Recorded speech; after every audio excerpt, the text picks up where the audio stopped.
बोले राम जी का मर्म तो लोग तब नहीं जान पाए। बोले जब भगवान श्री राम रावण का वध करके वापस अयोध्या आए तो राम जी सबसे पहले किससे मिले? किससे मिले भगवान? बोले प्रथमता सुग्रह गयो भवानी और प्रभु जानई के कई ल जाने। भगवान मिले माता के और भगवान राम ने प्रणाम किया माता के कई को। और माता जी ने जैसे ही प्रणाम किया ना तो माता के कई कहने लगी राम तुम वनवास के बाद वापस तो आ गए हो लेकिन तुम्हें मेरा एक और काम करना पड़ेगा। आओ लक्ष्मण जी घबरा गए और लक्ष्मण जी गए धीरे से राम जी के कान में बोले भैया अभी के ने 14 वर्ष का वनवास किया था और कहीं फिर से 17 वर्ष का तो नहीं देने वाली। राम जी ने कहा don't worry follow me now, चिंता मत करो चलो देखते हैं आखिर मामला। अब राम जी कहे माता के कई कहो क्या बात है। अब के कई के नेत्रों से आंसू निकले। के कई रोने लगी कहने लगी हे पुत्र राम जिस दिन से तुम वनवास गए हो उस दिन से आज तक भरत ने मुझे माँ कहकर पुकारा। एक बार उस भरत से कह दो कि सभाग्नि के कई को माँ कह दे। उसी समय भरत जी आ गए कहने लगे भैया मैं मर जाऊंगा लेकिन ये नहीं कहूंगा। बोले क्या? अब भरत जी को बुलाया। भरत जी बोले जिसने मेरे राम को 14 वर्ष वनवास दिया उस दुष्ट कैकेयी अभागिनी को मां नहीं कहूंगा। भगवान ने कहा भरत एक बार तो तुमने बोल ही दिया है मां नहीं कहूंगा, मैं अब कहूँ चाहे। तब भगवान ने इतने रूप बनाए एक पल में सारी अयोध्या की प्रजा को हृदय से लगा लिया।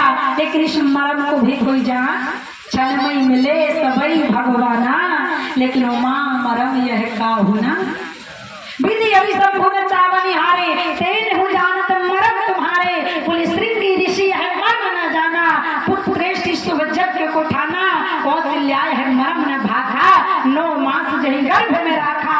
के कई मरम जान जो पौती तो 14 वर्ष न वन में पठौती। वो दशरथ मरम जान जो पौते तो पुत्र वियोग कहे प्राण गवोते। राम ही मरम काहू नहीं जाना। लेकिन गंगा के घाट केवट कहता है कही तुम्हारे मरम में। अब भगवान श्री राम ने फिर केवट से कहा भैया समय हो रहा है जरा पार कर दो ना। भगवान ने फिर कहा मांगी नावना केवट आना। भगवान ने फिर नाम हो गई। अब केवट सुनने को तैयार नहीं और लक्ष्मण जी को क्रोध आ गया तो लक्ष्मण जी ने तरकस पर बाण चढ़ाया और केवट की कनपटी में लगा। रे दुष्ट मूर्ख केवट भगवान तुझे बुला रहे तू सुन नहीं रहा आई विल किल यू मैं तुझे मार दूंगा। लक्ष्मण जी ने जब मारने को कहा तो केवट को हंसने लगा। केवट ने कहा लक्ष्मण जी मारना है तो जल्दी मारो विलंब मत करो।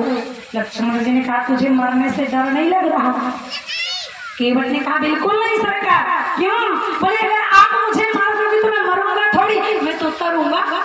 बोले कैसे? बोले देखो ना लक्ष्मण जी लोगों को तो मरने के बाद प्रयागराज की गंगा मिलती है लेकिन केवट खड़ा कहाँ है?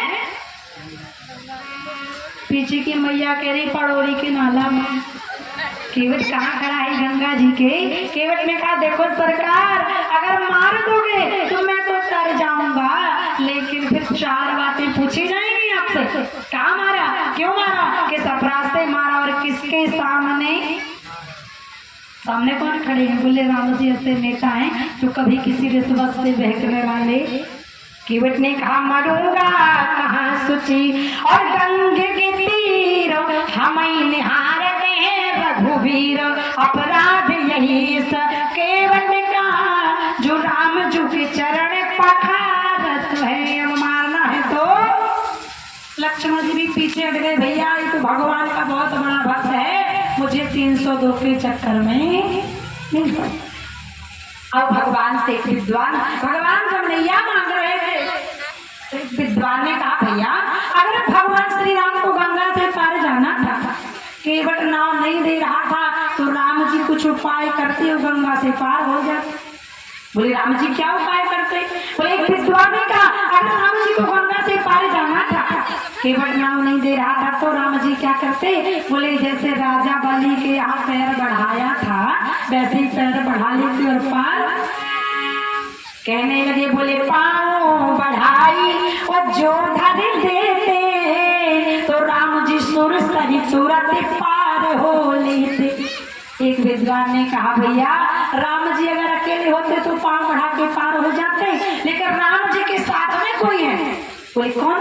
बोले कोई कहे उनमें संग है एक नारी वो अति कोमल मिथिलेश कुमारी। सीता जी साथ में। एक विद्वान ने कहा अगर राम जी को गंगा से पार जाना, राम जी को केवल राम नहीं दे रहा था तो राम जी अपना पैर बढ़ा लेते और सीता जी को गोद में उठा लेते।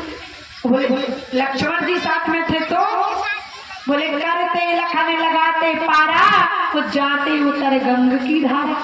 बोले लक्ष्मण जी का हाथ पकड़ते और राम जी गंगा से पार। लेकिन भगवान ने ऐसा नहीं किया। क्यों? क्योंकि प्रभु श्री राम ने सोचा अगर मैं गंगा से पैर बढ़ाऊंगा, पत्नी का गोदी में उठाऊंगा, पत्नी का भार उठाऊंगा तो लक्ष्मण का हाथ पकड़ूंगा तो फिर संसार मुझे मर्यादा पुरुषोत्तम कहने वाली। तब भगवान को केवल से नाव मंगानी पड़ गई। बोले क्यों ना किया है ओ बस भगवान, इसलिए तुलसीदास जी को मानस में लिखना पड़ा मांगी नाव न केवट आ। अच्छा दूसरा भाव देखिए, भगवान चाहते तो दूसरा उपाय करते गंगा से पार हो जाते। बोले दूसरा उपाय कौन सा? बोले भगवान अपनी पत्नी से कह देते जानकी गंगा से पार जाना है, केवट राव दे नहीं रहा तो जाओ गंगा को पैदल पार कर। और सीता जी ऐसी हैं, इतनी पतिव्रता है कि पति जो कुछ कहेगा वही करेंगे उसके अलावा। लेकिन आजकल आज भगवान नहीं, अगर भगवान चाहते तो दूसरा उपाय कर लेते, सीता जी से कहते पैदल जाओ और सीता जी चली जाती। लेकिन राम जी ने सोचा अगर गंगा से सीता जी पैदल पार गई तो उनके साथ एक घटना घट जाएगी। और घटना कौन सी है? राम जी को याद आई। बोले पैदल उतर और जाए से गंगा तो पतिव्रत धर्म हो तो सब भंगा। पतिव्रता स्त्री को कभी कमर तक जल के नीचे प्रविष्ट नहीं होना चाहिए। क्यों? क्योंकि पतिव्रता स्त्री जब कमर तक जल के नीचे प्रवेश करती हैं तो उनका पतिव्रत धर्म नष्ट हो जाता है। राम जी ने सोचा अगर सीता पैदल पार गई तो उनका पतिव्रत धर्म नष्ट होगा। तब भगवान को सीता जी के कारण केवट से नाव मंगानी पड़ गई। कैसे? बोले रहे निवास वरुण जल माही सुर सर संज्ञा संत कहाही, इसलिए तब सिय को आयो है ध्यान। इसलिए बाबा तुलसीदास जी को मानस में लिखना पड़ा मांगी नाव न के बचवाना। और हमारे यज्ञ